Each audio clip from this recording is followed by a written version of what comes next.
Hello. Hello. Hello. It's weird. No, it's like you press live and they're like, hello, we're Yeah, live. Hello. I mean, good to see you Hello. okay, again. it's the same thing, you know? There's like two more people watching. It's not like we change anything in our life. I just want to see that everything is working right. To go to my channel, Twitch. How are you guys? How have you been? Well, first of all, welcome. Good to meet you, Marco. Thank you for having Finally, I'm us. guessing. We never had the chance to meet, I think. Yeah, no, I don't think so. So Didn't welcome. happen. So we're meeting virtually. Sometimes it's enough, I tell people. It's Maybe you wouldn't like, what is this? Where is this sound from? We never had the chance to meet, I think. Oh, I watch. Okay, it's live. It's working. Live now on Twitch TV, Disco Halal.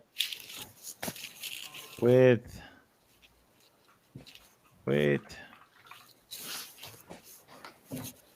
and Vladimir. I like when it says Vladimir Ivkovich and then it says underneath friend. Nothing oh, else. that's Just sweet. friend. Everybody's like, works in this, black, likes this, friend. It's very nice. Simple life. Okay, share.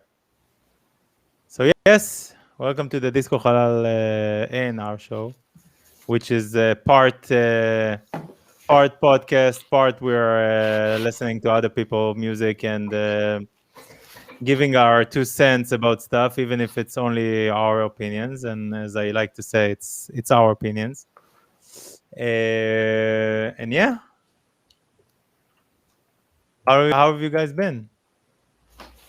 Survivors of the current situation. I mean, if we're talking about Corona vibes, I think in No. Italy We're it's just getting better, no? No, survivors. no, no, no. We're just survivors in general. Like it's I think our expectations are too high that people will actually enjoy something which is also quality, So I wouldn't say survivor is more like crazy people. I don't know. I feel I'm a survivor since when I was born, so it's not an issue what's happening now. I mean, I'm just used to struggle, so I'm fine. Don't you want to break free from the struggle? Just doing music, but at the moment I can't because I'm moving stuff from one place to another, so that's why I'm really pissed. What's the situation in the Rome studio rooms? Well, I Everybody's mean, in the no, room. no, I'm just me and my partner. We just live in the studio right now. Where we wanted to move to a different place, and we thought that this current situation could be the right moment to do this because we're not too busy traveling and the stuff like that. Mhm. But we're struggling to find the right space, so we got too close to the deadline of leaving the space. So now we have to do an extra move to somewhere else, before we can actually go to a new location. So it's kind of frustrating, because we thought we had a plan and then the plan failed. So that's where we are at the moment. Do you think, Vladimir? Do you think as people like us that do what we do, are we more reactionaries, or more like people that plan ahead? What do you feel? It's something that I woke up with. I'm like, fuck. I'm always reacting. I'm never planning ahead of this in Well, this life. I don't know. I think who are we? I'm saying I really, I like generalizing stuff because then I can find some kind of similarities in people that do the same things, more or less. maybe your mindset is not the mind of planning. I mean, you are making music, making this.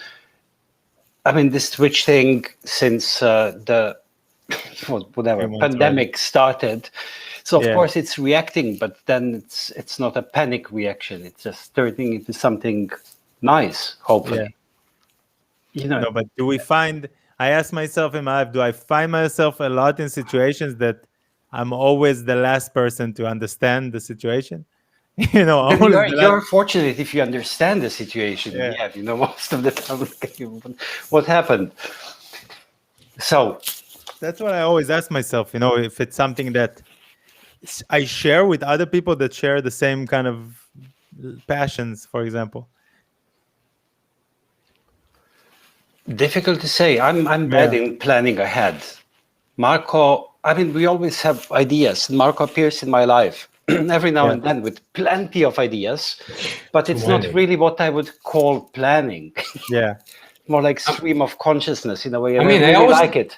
I always thought that this was planning, but actually I realized that it's not. I It's mean, just but dreaming about stuff. no, it's not exactly No, dreaming. It's just no. like ideas, It's like Yeah. ideas because dreaming is like when you just think of something and you think of something maybe that you cannot even achieve. In general, it's like I found myself. I've been doing this for the past 28 years, So it's kind of.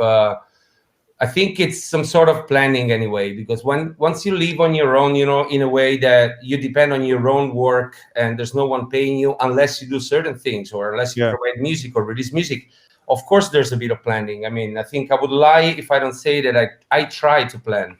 Then, of course, it's not always possible. And to me, like one of the most important lessons of this year is that, like I realized, that sometimes you don't have to plan. You just have to be a bit more relaxed about things, I'm always trying to think, okay, I'm doing this, what I'm doing next, because of course, I know how fragile it is to be independent in general. But even if you have a store and you sell bread, probably you have to somehow predict what's going to happen in the week, like when people are coming to buy more stuff, maybe on Saturday and maybe on Monday, you don't need to buy this amount of bread, and I think, when you're independent, you always need to have a little bit of planning. And then of course you have ideas and you try to plan the ideas, and then when it becomes blurry, as you say, between dreams and reality, Yeah. I think that for myself at least, I'm also like to manifest a lot of my ideas. A lot of the ideas that I had, other people manifested, which is all right also, I manufactured also and did it, which is great. I'm just always thinking how to be more sustainable in this life, how to get to a point that, okay, I don't want on Saturday that, like you said, on Saturday there will be 20 people for the bread and on Monday only 2 people will come. How can I get that every day will be 5 people, and live out of it? That's the one thing that I feel like it's missing in this kind of life. And I don't know if we can break this algorithm. That's the algorithm I'm trying to break. I mean, of course, if we go less philosophical, more to the subscription-based kind of life, or having followers and stuff like this, I don't know. Maybe that's the way to go. I'm just like, it's always a struggle. I think that's the life of struggle. It's about finding, and then you realize, especially in this Corona time, that there's no real solution for it. That's what I feel like. I feel like now. There's no solution. I mean, I don't know what is about the subscriber, because I mean, I'm really new to this kind of way of thinking. Of course, always been one of those from the old school complaining about this kind of stuff and everything. And I'm literally approaching it now. So I don't really understand the system and I don't even care much. But when it comes to releasing a record, you need to plan. I mean, you need to make some plan B in case the delivery is not coming, or if the digital and the vinyl are coming out on periods that you didn't expect, so somehow you have to have like plan A and plan B. But that's more like an old school way of thinking, probably, like in this kind of field, maybe it's different. I don't know, Vladimir, what you think, but I'm observing. I think that all this planning is, fuck all. It's over. It's kind of planning. Kind of, yes. No, it's over. Fuck it. I have a new tune. Bam! I played it. I have 1,000 people listening. I'm good. It's enough. What's the difference? If you look at the statistics, I like to look at today. I'm looking at statistics of life. What's the difference? If you're looking at all your records, if I have a record that did 20,000 views and I have another record that did 1 million views, it doesn't matter. End of the day, when I look in how many people watch Moscow Man or listen to Moscow Man, even if you see it on Spotify, it's 100,000 people a month. That's it. It doesn't matter what I do. Yeah. It doesn't matter how much I planned and I did an amazing indie album and worked with people. End of the day, same people listen to it. You know what I mean? Yeah. How do you break from it? How do you go? It doesn't matter. Because the beauty about this, I feel like the beauty about looking at the world in this situation, as opposed to the old school mind that like the virus, if it's 50, then 100, then it's 200, and then it's 500, and Yeah. then it's 2000. That's the difference. It's not going to be like we're working groundwork. I'm selling one and I'm going from house to house to house to house to sell. I'm going. It's like a pyramid scheme. That's what we're doing. We're doing a musical pyramid scheme. It's a Ponzi scheme. Spotify is the biggest Ponzi scheme that we have, that we can use, but we just need to know how to break this system. How to get to the most viewers, because their viewers will be, because then those viewers will bring you more viewers. And it's the same thing about fans. You'll be like, I have 10 people that like me, and those 10, every one of them will bring 2 more people. You already have 30 people that like you. You let us know when you I won't break it. Not in this lifetime. But I like to think about it. I like to understand. That's all. Yeah, but I'm really happy because I'm here learning, so it's like a workshop to me. So that's great. Let's say I'm the person that have the brains but doesn't have the muscle. For stuff. I mean, I see a lot of people that they have so many followers and they have so much opportunity and they're not using it. So in the one case, I'm jealous. The other case, I'm upset about them not using them, not using it. But my question is, at the end of the day, those guys with all those followers, are they making something that is worth to the human beings in terms of arts, for example? Is it always worth it, or it's like I think they did 50-50? at one point. Okay. I think they all did. Otherwise, they wouldn't be successful. Okay. At one point, they did something that changed something, and then they got all the attention on them. Okay. To let you know that everybody that get elected to be president will be the best president? No, but they worked a lot to get elected. For example. But I'm saying at this point, when they have the tools in their hands, a lot of them are not using it. That's what I see from the side. And I'm like, if I only had those. If my Instagram was not 15,000 people, was 100,000 people. Or 1 million people that people have, or 10 million people that people have. Doing the same thing you're going to do, you can go far, Yeah, right. Maybe you have those 50,000 more who then watch this episode and then they unsubscribe. Maybe, but I really don't know how. 100,000 more will. That's the beauty. It's like we talked about the music that we release. Every time you release something new, some of your older fans will not like it, but you will get new fans from it. Or not. I don't know if not. I don't know. You think I not? mean, it's exciting. I really don't know. I mean, why would you assume that it always goes up? I mean, whatever you do, if there is some resonance outside, it's beautiful, of course. Also, monetary and then monetizing Twitch or whatever it is. But then if you let this idea sneak in, like what you have to do to reach 100,000 people, then you are lost. Or maybe you turn into like cynical crook, basically, and Ponzi scheme. I just don't know. I just think that we're not going up and down. I feel like we're going left and right more. Because if I look at the label that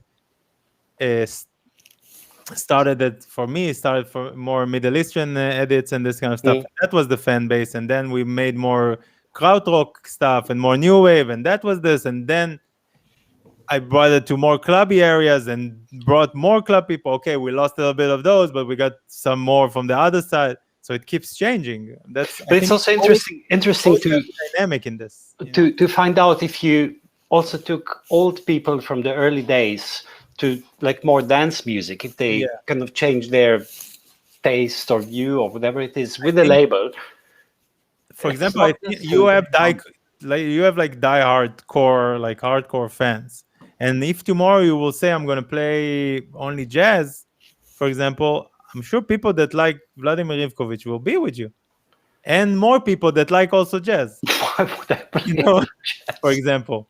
No, I'm just saying, this is I know what you mean. The relationship that you trust yourself as an artist that you create with fans to get to a point that they trust you. And if this is the direction you're going, that's the relationship. Of course, you can choose either to stay there or not, and the sun is coming out. It's beautiful, finally. But I think you need to continue in your own way, because I think most of the people, the reason that they're not, like Marco said, that are they doing something good for the world, and I say they did, it's because they were afraid of losing their fans, so they stopped doing good. They're doing what the fans expect them to do. Probably, but I realize I'm most of the time not aware of those million clicks people. Yeah. I mean, we had it first time when I was there with this British comedian. Yeah, Lamy and I'm yeah. Thank you for reminding me. I'm actually happy that I instantly forget that information. Yeah. It just kind of disappears. But changing things. If I think of Marco, maybe Marco can tell a lot. Thinking of his first records and Generator and Final Frontier and everything to now, I mean, there is for me some kind of red line, or how you call it, although the music appears completely different. So I really don't know. And where do you put Tiger and Woods in it, for example? I love Tiger and Woods. Thank you. Yeah, I also love Tiger and Woods. I wanted to know who's Tiger and who's Woods. Doesn't really make sense. It's a bad joke. It's bad no, I mean, it's pretty common. The thing is, I mean, I've been literally meeting like people that got mad at me because of that. That they didn't really realize, and actually, they didn't even listen to what we were doing when we changed when we did a different project. We didn't change the style, because I mean, that's stuff that is part of my roots, and it was really interesting to see the faces of people that were expecting something else when they found out it was me and Valerio that, were coming from different projects, But at the end of the day, the people that really loves you, that will stick with you, and for sure you get new people as well on board, But yeah, I mean, it's a bit tricky. The thing I really can't. I mean, I think I'm young enough to understand this kind of changes, but I'm old enough to don't give a fuck about it in a way. I mean, like, it's kind of, yeah. I mean, I'm interesting to understand, especially now that there's more time to think, So of course I wanna see how the system works, and of course I'm interested to hear what you just said, But on the other hand, my goal is still to make music in a way that makes me feel happy, and I hope I can share this with people. And I'm not hypocrite. If it's more, I'm even happier, But then I don't know how to reach the people, because I mean, I'm unrelatable as a person right now, because I can't really relate to the systems, And but it is what it is. I don't care much, as long as I can make records, I'm fine. What is your favorite Tiger and Woods edit? Or first of all, we don't make any edits. I mean, you maybe made a couple of them. But a lot is used sample. Honestly, my favorite record is the last album that we did, the one that is a bit different, that is Last Dance Floor. I think it's our first album compared to the other two, because it's more of a process, and we finally managed to combine my other word with Tiger and Woods, and it's actually where I'm happier. In terms of maybe when you play it out, maybe the remix we did for Peach Band is always one of those that makes me super happy. I'm really happy about that. Yeah. I've been a big fan, but I also like the way that it's something that stood over time, Tiger and Woods. So that's something I can always appreciate, the music. And I used to love to listen to everything that came out. And, when I was playing this style, I think a lot of people are changing their own style of music, a lot of DJs and stuff like this. And not many DJs will say, I'm playing only this and that's it. It's like everybody's changing. And today is 1 year for Andrew Weatherall's death, death anniversary. Yeah. And even him would play techno and whatever. He would always be. And it's good to be open to play a lot of very nice stuff. And it's good and the beauty is, I think the beauty is the people that create this stuff, and they give you the tools to choose and to do this. I think that's bigger from my point of view. First, that's bigger than if the fans they like it about yourself or no. You know what I mean? Yeah. No, and I think it also goes with the age. The more you grow up, of course, the more. I mean, when I was younger, I was sticking to certain ideas, and you were like, yeah, okay, this is it. That's the one. Like, we have to do this in this way. When you grow up, of course, like, things are kind of, you just want to explore more. I mean, especially if you do this for a living, I mean, that you're in for 24 hours a day, of course you would just want to explore different areas. I don't think there's anyone that just like one thing, like, so you like sweet stuff, you like bitter stuff, you like, different things, so I think it's a natural process, but then of course, again, it's again, it's like I want to take it back to this Twitch so that we go back to what we are here for. It's like among others, I'm really I'm really curious to see how this evolves, in terms of how much this will go into each creator's or performer's life, and we have seen already so much in the past few years, and now I think it's just speeding up, because of the current situation. That's it. So I'm curious. Yeah, but from what point of view? I'm wondering. You mean I just want to see. I mean, curious, because I think I see it a bit from outside because I'm not in it 100%. So just want to see where this goes. Just pure curiosity. I found that it's like any society, unless you're inside of it, it feels weird. You know what I mean? But it's almost a cult in a way. Yeah. Not in the negative sense of a cult, whatever you want to call it. But I just feel like, and I talk about it lately more and more with in the show, that I'm creating the community that I want to see. You know what I mean? And being part of it, and sometimes there is guests that I didn't know before and I like them now, and I had different thoughts about them, and sometimes they're like this, and there is music that people send that I didn't like and suddenly I like, and you're growing and with them, and people say reinventing and stuff. I don't like the definition of reinventing. I just think evolving or developing yourself into more and more stuff. I don't know if it's called reinventing. Marco said it's just being curious. Yeah. So why would you limit yourself to edits? Tune. Okay, let's do that. Let's do it. See what we got. No or so no. No, not so no. I'm not sleepy. I don't want to sleep or something like that. I prefer no or so no. I read it in the Japanese way.